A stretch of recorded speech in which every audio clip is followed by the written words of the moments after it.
한 편씩 살펴보고 있습니다. 매 시편의 마지막 부분에서는 이 시가 예수 그리스도와 어떻게 연결되는가, 이 시편의 내용이 예수 그리스도에 의해서 어떻게 성취되었는가, 그리고 예수 그리스도와 연합되어 있는 우리는 이 시편을 따라 어떻게 살 것인가, 이 순서대로 계속해서 살펴보고 있습니다.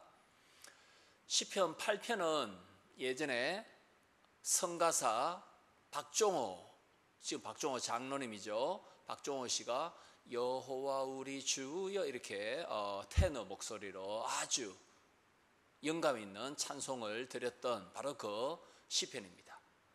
여호와 우리 주여, 주의 이름이 온 땅에 어찌 그리 아름다운지요, 이렇게 1절과 9절에서 똑같이 밝히고 있습니다. 이 시편 8편은 그래서 창조시, Creation Psalm, 창조시라고 불립니다. 하나님의 손으로 모든 천하 만물을 아름답게 창조하셨나이다. 하나님의 창조의 솜씨, 온 땅에 하나님의 창조자로서의 그 아름다움이, 그 이름이 탁월합니다. 하나님은 창조자이십니다. 이걸 강조하고 있습니다. 오늘 1절과 2절에서는 창조주이신 여호와를 시인 다윗이 찬송합니다. 여러분, 1절에서 여호와 우리 주여, 9절에서도 여호와 우리 주여라고 말합니다. 시편에는 여호와 나의 주님, 나의 주님, 나의 주님은 자주 등장합니다. 그런데 우리 주님, 이 표현은 구약 전체에서 3번밖에 나오지 않습니다. 1절과 9절에 벌써 2번 나왔죠. 한 번은 느헤미야 10장 29절에 여호와 우리 주여, 이렇게 느헤미야 10장 29절에 구약 전체에서 시편 8편을 제외하면 한 번만 더 나타납니다. 다시 말씀드려서 시편 8편은 다윗이 쓴 시이지만 우리 주님 이렇게 부르기 때문에 사실은 이스라엘 백성 전체가 왕 다윗과 더불어서 부르는 공동체적 찬송과 같습니다. 1절에서 시인 다윗은 감탄합니다. 뭘 보고 감탄합니까? 하늘을 쳐다봐도 하나님의 놀라운 창조 솜씨, 산을 보아도 하나님의 놀라운 창조 솜씨, 태평양을 바라보더라도, 지중해를 바라보더라도, 요단강을 바라보더라도 하나님의 창조의 솜씨가 참으로 감탄할 만합니다. 이렇게 탄성을 지금 자아내고 있습니다. 여러분, 시편 앞에 욥기가 있지 않습니까? 욥기 38장에서 41장까지 보시면 하나님이 욥을 부르십니다. 욥아, 너가 정말로 의로우냐? 욥아, 너가 정말로 인생 만사를 다 알고 있느냐? 이걸 주님께서 따져 물으십니다. 이때 창조의 오묘한 그 질서, 천하 만물을 너가 다 알 수 있는가? 창조 솜씨를 욥 너는 다 알고 있는가? 우박과 서리와 눈과 비와 바람과 곡식이 자라나게 하는 것, 햇볕, 모든 것을 너가 다 알 수 있느냐라고 욥기 38에서 41장에서 하나님께서 물으십니다. 이때 욥은 할 말이 없습니다. 왜냐하면 하나님의 창조 솜씨를 어떻게 사람이 다 알 수 있겠습니까? 그래서 시편 8편은 욥기 38에서 41장과 내용이 좀 비슷하기도 합니다. 그런데 갑자기 오늘 시편 8편 2절에 보시면은 하나님의 창조 솜씨를 찬송하고 있는데 누가 등장하느냐면 주님의 대적이 등장합니다. 이 분위기가 심상치 않습니다. 다윗의 원수들이 우글우글 거리고 있는 상황입니다. 여러분, 그러면 하나님께서 다윗을 원수들로부터 구원해 내시지 않겠습니까? 그래서 지금 1절과 2절에서 뭘 보여주고 있느냐 하면은 우리에게는 하나님이 우리를 창조하셨다, 하나님이 천지를 말씀으로 창조하셨다라는 창조신앙도 있어야 되고, 하나님은 우리를 온갖 원수로부터 건져주신다라는 구원신앙도 있어야 됩니다. 창조신앙이 우리에게 있다면 구원신앙도 우리에게 있어야 된다라고 말씀합니다. 이걸 잘 보여주는 신약 구절이 하나 있습니다. 베드로전서 4장 19절입니다. 사도 베드로가 이렇게 말합니다. 베드로전서 4장 19절에서 너희들이, 터키에 있는 베드로전서의 수신자들, 너희들이 선한 일을 하다가 원수의 공격을 받고 반대에 부닥치더라도 너희의 영혼을 미쁘신 창조주 하나님께 의탁하라, 이 말씀을 합니다. 여기에 무슨 신앙이 결부되어 있습니까? 창조신앙과 구원신앙입니다. 너희가 하나님의 백성으로서 착한 일을 할 때 원수들이 가만두지 않을 것이다. 그러나 그때 낙심하지 말고 너희의 육과 영 모든 것을 창조주 하나님께 맡겨라, 이렇게 말씀합니다. 여러분, 창조주 하나님께 미쁘신 그분께 우리의 인생을 맡기는 것이 은행에 돈을 예치하는 것만큼 안전합니까? 여기서 맡기다, 이게 은행 돈 맡기는 그런 용어입니다. 하나님이 말씀으로 산도 만드시고 바다도 만드시고 강도 만드시고 하나님께서 말씀으로 모든 걸 창조하셨지 않습니까? 하나님의 말씀에는 권세가 있습니다. 대단한 능력이죠. 놀라운 능력이죠. 그래서 창조의 하나님 하면은 전능하신 하나님을 가리킵니다. 그 전능하신 하나님에게 너희의 영혼을, 모든 것을 맡겨라. 여기에 바로 창조신앙과 구원신앙이 결합되어 있다는 것을 우리가 기억할 수 있습니다. 2절이 좀 길죠. 왜 2절이 내용이 깁니까? 대적들이 우글우글거리고 있지만 하나님은 연약한 어린아이들, 연약한 젖먹이들을 통해서라도 하나님의 전지전능하심을 드러내고 증명하기를 원하신다는 것을 말씀합니다. 하나님의 백성인 저와 여러분이 어린아이와 같고 젖먹이처럼 힘이 없다 할지라도 하나님이 창조의 능력으로 우리에게 힘을 주신다면 무능한 사람도 벌떡벌떡 일어나서 하나님의 능력으로 무장하여 원수들을 이길 수 있다. 그래서 여기서 어린아이와 젖먹이는 뭘 가리키겠습니까? 힘이 약한 하나님의 백성, 연약한 하나님의 백성, 영적으로 육체적으로 쇠약해가는 하나님의 백성이라 할지라도 하나님께서 창조의 권능으로 우리와 함께 하신다면 대적을 물리치고 하나님의 살아계심을 증명하는 도구가 될 수 있다는 것을 2절에서 말씀합니다. 여러분, 바로 이 2절 말씀이 마태복음 21장 15절 그리고 16절에 인용되어 있습니다. 이게 왜 그러냐면 예수님께서 골고다 십자가에서 죽으시기 며칠 전에 나귀 타고 예루살렘에 들어갔지 않습니까? 나귀 새끼 타고.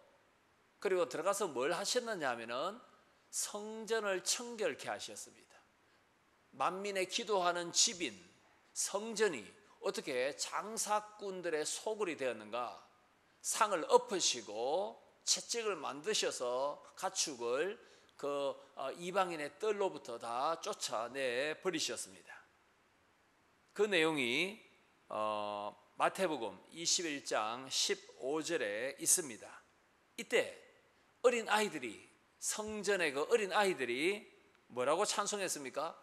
호산나 다윗의 자손이여, 예수님은 다윗의 후손으로 오신 메시아입니다. 이렇게 아이들이 찬송했습니다. 이 아이들이 오늘 본문 2절에도 등장하지 않습니까? 아이들과 젖먹이들 맞죠? 이때 성전의 관리인이었던 대제사장들이 화를 냅니다. 이 아이들이 뭘 안다고 나사렛 예수 당신에게 호산나 다윗의 자손이여 이런 찬송을 한단 말입니까? 예수 당신이 이 아이들 찬송하지 못하도록 꾸짖으시오, 이렇게 말합니다. 이때 예수님께서 응전하십니다. 대제사장의 말에 대해서 예수님이 응답하십니다. 그 내용이 바로 오늘 본문 2절을 인용한 마태복음 21장 16절이 됩니다. 어린 아이들이 나를, 다윗의 자손, 지금 우리를 구원하소서 이렇게 찬송하는데, 대제사장 너는 영적인 맹인인가? 너는 어떻게 아이들보다 못한가? 예수님께서 대제사장을 완전히 땅바닥으로 내려앉힙니다. 어린 아이들은 나를 향해서 예수 그리스도라고 지금 찬송하고 있는데, 대제사장 당신은 지금 도대체 뭘 하고 있느냐? 너는 갓난아기보다도 못하다. 대제사장의 명예를 완전히 수치스럽게 이렇게 내려앉히는 그런 장면이 마태복음 21장에 등장하는데, 예수님께서 오늘 본문 2절을 인용하시면서 그 말씀을 하셨습니다. 창조주 하나님은 자신의 전능하심을 연약하지만은 하나님을 의지하고 찬송하는 성도를 통해서 하나님은 자신의 권능을 나타내기를 기뻐하신다는 것이죠. 바울이 뭐라고 고백합니까? 내가 약할 때 나는 더 강하다. 왜냐하면 내가 약할 때 하나님을 더 의지하고, 내가 약할 때 하나님의 권능이 나와 함께 하셔서 나는 강하게 된다. 바울도 하나님의 능력을 신뢰하여 강하게 되었다라는 것을 고백한 바가 있습니다. 자, 그 다음에 이제 3절에서 8절까지가 무슨 내용이냐면 문화명령입니다. 문화명령. 문화명령이 무엇입니까? 하나님께서 아담에게, 그 다음에는 하나님께서 홍수 이후에 노아에게 명령을 주셨습니다. 생육하라, 번성하라, 땅에 충만하라, 땅을 정복하라. 이걸 문화명령, 하나님의 나라가 이 온 세상의 모든 영역에 실현되도록 하라. 하나님의 통치로 온 세상을 충만히 채워라. 그것을 우리가 문화명령이라고 부릅니다. 그 내용이 지금 3절에서 8절까지 길게 소개됩니다. 3절에 보십시오. 하나님은 손가락이 없는데 마치 사람의 손가락처럼 하나님이 손가락을 활용하여 하늘을 만드셨고 달과 별들을 만드셨다라고 시인 다윗이 찬송합니다. 하나님께서 창조하신 달과 별들, 사람보다 더 위대한 것 같습니다. 하나님이 만드신 달과 별들 참으로 위대합니다. 이렇게 3절에서 찬송합니다. 여러분 4절에 보십시오. 사람, 인자, 이 같은 말이죠. 사람이 무엇입니까? 인자, 사람이 무엇이기에 하나님께서 돌봐주십니까? 라고 4절에서 찬송하고 있습니다. 그런데 놀라운 것은 5절에 보시면은 하나님께서 사람을 얼마나 존귀하게 높이 올려주셨는지 5절에 보십시오. 사람을 하나님보다 조금 못하게 창조하셨고 사람에게 영화와 존귀로 관을 씌우셨나이다 라고 말합니다. 여러분, 하나님이 만드신 피조물 가운데 사람을 가장 높은 자리로 올려주셨기 때문에 우리가 사람을 만물의 영장이라고 부릅니다. 우두머리 됩니다. 머리다 말이죠. 그런데 왜 하나님께서 우리에게 존귀와 영화로 관을 씌워주셨습니까? 왜 원숭이에게, 소에게, 양에게, 염소에게, 비둘기에게, 돌고래에게 영화와 관을 씌워주시지 않고 왜 사람에게만 하나님께서 하나님보다 조금 못하게 하셨고 영화와 존귀로 관을 씌워주셨습니까? 하나님의 형상을 사람만 가지고 있기 때문에 의와 진리의 거룩함으로 하나님의 뜻을 온 세상에 실현할 수 있는 존재는 모든 피조물 가운데 사람밖에 없기 때문입니다. 오직 사람만 문화명령을 수행할 수 있습니다. 생육하고 번성하고 하나님의 뜻을 삶의 현장 가운데 실현할 수 있는 존재는 사람밖에 없기 때문에 하나님을 사람을 영화롭게 높여주셨다라고 지금 5절에서 찬송하고 있습니다. 여기서 우리가 주의해야 될 게 있습니다. 다윗은 사람을 지금 막 높이고 사람을 칭송하는 것처럼 보이지만 그렇지 않습니다. 찬송을 받으실 분은 창조주 하나님밖에 없죠. 하나님께서 사람을 하나님의 형상으로 창조하셨고 하나님의 대리 통치자로 세워주셨다. 그러므로 영광을 받으실 분은 유일하게 하나님 한 분밖에 없습니다. 그 영광 받으실 하나님의 뜻을 사람이 잘 받들어야 된다.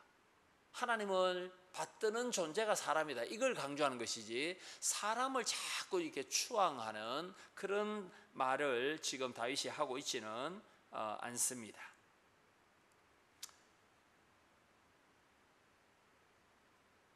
사랑하는 성도 여러분, 골로새서 1장 15절에 예수님은 보이지 아니하시는 하나님 아버지의 완전한 형상이시다, 이 말을 한 바가 있습니다. 바울의 고백이죠. 하나님 아버지를 완전하게 다 드러내시는 하나님 아버지의 100% 완전한 형상은 예수님밖에 없다. 그래서 예수님을 보면 하나님 아버지를 보는 것하고 똑같다, 이렇게 골로새서 1장 15절에서 말씀한 바가 있습니다. 그리고 예수님께서 친히 스스로 별명을 붙이셨습니다. 무엇입니까? 여우도 머리 둘 곳이 있고 굴이 있다. 그런데 인자는 머리 둘 곳이 없다. 인자가 구름 타고 오는 것을 너희가 볼 것이다. 인자가 많은 고난을 당하고 대제사장에게 체포되어서 죽고 3일 만에 부활하리라. 예수님 스스로 인자라는 말씀을 쓰셨죠. 그죠? 오늘 여기 본문 5절에서도 인자, 4절에서도 인자라는 말이 있지 않습니까? 결국은 이 시편 8편은 인자, 메시아, 그리스도이신 예수 그리스도께서 영광과 존귀로 관을 쓰시고 부활하신 예수 그리스도께서 높임을 받으시고 성천하신 예수 그리스도께서 하나님 보좌 우편에 앉으셔서 온 천하 만물을 통치하시고 모든 피조물을 예수 그리스도의 발 아래 무릎 꿇게 만드시는 예수 그리스도의 높아지심, 예수 그리스도의 만왕의 왕 되심을 미리 예고하고 있는 시가 시편 8편이 되겠습니다. 그래서 에베소서 1장 20에서 22절에도 만물 위에 교회의 머리가 예수님이시다. 온 천하 만물을 교회를 통해서 하나님이 다스리시는데 만물의 머리도 예수님이시고 교회의 머리도 예수님이시다. 예수님이 교회와 모든 만물을 통치하시는 분이시다. 인자 예수 그리스도의 발 앞에 모든 만물들이 무릎을 꿇고 그분을 높여야 된다. 이 내용이 에베소서 1장 20에서 22절에 나타나고 있습니다. 자, 이제 마지막 9절 보도록 하겠습니다. 여호와 우리 주여, 주의 이름이 온 땅에 어찌 그리 아름다운지요. 1절과 똑같은 내용이 지금 9절에 반복되어 있습니다. 사랑하는 성도 여러분, 그러면 이 시편 8편이 좀 어떻게 주 예수 그리스도에 의해서 이렇게 성취되겠습니까? 놀랍도록 성취됩니다. 시편 8편은 우리 주 예수님에 의해서 예기치 못한 방식으로 놀랍게 성취됩니다. 왜 그렇습니까? 다윗은 하나님보다 조금 낮은 단계의 사람이 있습니다. 하나님이 모든 피조물보다 사람을 높여주셔서 영광과 존귀로 관을 씌우셔서 이렇게 사람이 문화 명령을 수행하는 주체다, 이렇게 했지 않습니까? 그런데 인자이신 예수 그리스도께서 죽으시고 부활하심으로 어떻게 됐습니까? 또 성천하심으로 만왕의 왕이 되셨고 하나님 보좌 우편에서 온 천하 만물을 지금도 통치하고 계시지 않습니까? 우리가 생육하고 번성하고 땅에 충만하는 이 일 우리가 해야 됩니다. 이것하고 예수님께서 십자가에 죽으시고 부활하시고 성천하셔서 하나님 보좌 우편에서 온 천하 만물을 통치하시고 높아지신 것, 어떤 게 더 위대합니까? 인자이신 예수 그리스도께서 부활 승천하셔서 교회의 머리가 되시고 만유의 머리가 되신 것이 더 놀랍지 않습니까? 이렇게 시편 8편이 예수 그리스도에 의해서 놀랍게 성취되고 있습니다. 예수님의 발 앞에 무엇조차도 무릎 꿇습니까? 오늘 본문 2절에 등장하는 원수들이죠.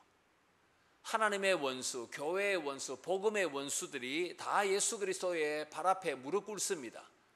죽음이 예수 그리스도의 발 앞에 무릎을 꿇습니다. 왜냐하면 예수님은 부활하심으로 죽음을 이기셨기 때문이죠. 사탄이 예수 그리스도의 발 앞에 무릎을 꿇습니다. 왜냐하면 죽음의 공포로 성도를 무섭게 만드는 사탄을 예수님 부활하심으로 사탄의 머리를 깨셨기 때문입니다. 무덤 권세를 예수님 이기셨기 때문이죠. 예수님께서 지옥의 권세조차도 이기셨습니다. 그래서 우리는 죄와 사탄과 지옥으로부터 구원받은 하나님의 백성이죠. 그죠? 다 누가 해주신 일입니까? 예수 그리스도께서 죽음 권세 이기셨고 지금 통치하시기 때문입니다. 그런데 예수 그리스도께서 지금 온 천하 만물을 통치하시고 영광과 존귀로 면류관을 쓰고 통치하시는데 예수님의 발 앞에 무릎 꿇지 않으려고 하는 악의 세력의 저항이 지금 만만치 않습니다. 이 악의 세력, 사탄의 세력이 계속해서 예수님을 왕으로 인정하지 않으려고 합니다. 이러한 저항이 언제까지 지속되겠습니까? 주님 재림하실 때까지. 그래 주님 재림하시면은 순종하지 않는 모든 악의 세력을 지옥불에 던져서 영원한 형벌을 내리실 것입니다. 그 내용이 어디에 있습니까? 히브리서 2장 6에서 9절에 금방 제가 언급했던 이 내용을 언급하고 있습니다. 예수님 십자가에 죽으셨다. 예수님 부활하셨다. 그렇다면 죽음과 악의 세력이 다 예수 그리스도에게 굴복해야 되는데 아직도 굴복하지 않고 저항하는 악의 세력이 있다. 이 악의 세력을 저항하도록 굴복하도록 만들기 위해서 하나님이 누구를 사용하십니까? 우리를 사용하십니다. 교회를 통하여 교회의 대적을 하나님이 물리치도록 하십니다. 죄를 물리치고 악의 세력을 물리치고 악한 사탄의 세력을 물리치도록 하나님께서 우리에게 성령의 권능을 주시고 또 복음을 주셨다. 예수 그리스도의 능력의 통치를 우리에게 주셨다라고 말씀합니다. 사랑하는 성도 여러분, 한 개만 더 우리가 살펴볼 게 있습니다. 그게 어디에 나타나고 있습니까? 7절, 8절입니다. 7절, 8절. 7절, 8절에 보시면은 사람이 동물도 다스려야 되고 식물도 다스려야 됩니다. 에덴 동산에서 아담이 동물들의 이름을 지어줬지 않습니까? 너는 개다 고양이다 이렇게 했지 않습니까? 이 말은 사람이 동물을 다스린다 이 말입니다. 사람은 동물도 다스려야 되고 천하 만물을 하나님의 뜻을 받들어 통치해야 됩니다. 우리는 사람은 하나님의 대리 통치자입니다. 그런데 7절에 보시면은 우리가 다스려야 하는 동물들의 이름이 나열되어 있는데 이게 중요한 의미가 있습니다. 이 순서에 이 동물들 언급하는 게 그냥 뒤죽박죽으로 의미 없이 그냥 이렇게 쭉 나열한 것은 아닙니다. 7절에 보시면은 소, 양이 먼저 언급됩니다. 소와 양은 어디에 있습니까? 가축입니다. 가축. 주로 이제 외양간에 있잖아요. 맞죠? 소와 양, 울타리 안에 있습니다. 가축 울타리 안에, 외양간에. 그러니까 사람이 다스리고 관리하기에 가장 가까운 것부터 먼저 언급합니다. 그 다음에 뭐를 언급합니까? 덜짐승. 덜짐승은 우리에 갇혀 있지 않습니다. 외양간에 있는 것이 아닙니다. 밖에 막 뛰어다닙니다. 맞죠? 사람이 이렇게 정복하기가 조금 쉽지 않습니다. 8절 보십시오. 뭐가 언급되고 있습니까? 공중의 새. 여러분 이 당시에 뭐 다윗 당시에 뭐 이렇게 엽총이 있습니까? 총을 쏘지도 못하고 맞죠? 활을 쏴야 될 것인데 뭐 이렇게 뭐 솔개나 뭐 비둘기나 까마귀를 새들을 잡는 것은 쉽지 않습니다. 들짐승보다 더 컨트롤하기 어려운 것이 공중의 새들입니다. 마지막으로 뭘 8절에서 언급합니까? 바다의 물고기, 바다 길에 다니는 것, 물고기, 뭐 고래, 상어, 이것은 그 당시에 그죠? 거의 잡기가 불가능하지 않습니까? 3000년 전에 다윗 당시에 이 고래를 과연 잡을 수 있겠습니까? 그죠? 사람이 책임성 있게 다스려야 할 동물의 이름, 이 분류, 인간의 통치권을 강조하고 있죠. 그죠? 통제하기 쉬운 생물에서 더 어려운 생물 순서로 다윗은 언급하고 있습니다. 그럼에도 불구하고 하나님께서 천하 만물을 우리가 잘 가꾸고 청지기로서 자연을 잘 관리하고 보존하도록 우리에게 문화 명령을 주셨고요. 그래서 우리가 이 청지기로서 자연을 잘 돌봐야 되지, 자연을 파괴하거나 난개발하고, 맞습니까? 이것 때문에 우리가 지금 지구온난화라는 역풍을 우리가 맞고 있는 것입니다. 하나님의 뜻대로 자연 만물을 잘 다스리고 하나님의 뜻대로 사탄의 세력을 우리가 제압하고 악의 세력을 물리쳐서 하나님의 살아계심, 하나님을 향한 창조신앙과 우리를 건져주시는 구원신앙을 가지고 자연도 잘 돌보고 다스리고 또 영적인 전투도 잘하여 예수 그리스도에게 굴복하지 않는 모든 세력들이 다 예수 그리스도의 주되심을 인정하도록 하나님께서 우리를 교회를 사용하십니다. 그래서 우리가 해야 될 일은 크게 두 가지죠. 첫 번째, 우리가 생태계의 청지기로서 자연을 잘, 에너지 같은 것을 잘 관리해야 됩니다. 왜냐하면 생태계는 우리 것이 아니라 하나님의 아름다운 창조물이기 때문입니다. 두 번째, 인자이신 예수 그리스도께서 부활하셔서 영광과 존귀로 관을 쓰셨습니다. 우리의 모든 삶이, 우리의 모든 활동이, 이 지구상에 있는 모든 사람들의 활동이 주님을 거역하는 것이 아니라 주님께 영광을 드리는 삶이 될 수 있도록, 주님을 잘 섬기는 삶이 될 수 있도록, 불신앙을 버리고 신앙으로서 주님만 높여드리는 그런 역사가, 구원의 역사가 펼쳐지도록 해야 할 의무가 우리에게 주어져 있습니다. 이 두 가지를 우리가 잘 감당할 수 있도록, 우리가 가는 곳마다 탄식하는 자연이 회복되고, 우리가 가는 곳마다 예수님의 주되심을 인정하지 않는 사람들이 주님을 영접하는 그런 역사가 일어날 수 있도록 우리가 기도해야 할 것입니다. 또 우리가 추석을 앞두고 있습니다. 분명히 불신 가족들, 불신 친족들을 우리가 만날 것인데, 우리가 미리 이 영적인 신앙의 이 싸움과 시련이 있을 수 있습니다. 미리 지금부터 우리가 기도하여 정말로 하나님께서 우리와 함께하고 계시다, 하나님의 능력이 우리와 함께하고 있다, 하나님의 사랑이 우리와 함께하고 있다는 것을 불신 친척들도 다 우리를 통해서 발견할 수 있도록 하나님의 창조의 능력으로 우리를 지켜주시옵소서. 선한 일을 할 때에 대적들이 역사합니다. 그러나 우리가 낙심하지 않고 우리의 영을 창조주 하나님, 그 믿으신 하나님을 더 신뢰할 수 있도록 이 추석을 앞두고도 우리가 믿음으로 잘 무장해야 될 줄을 믿습니다. 이 시간에 우리가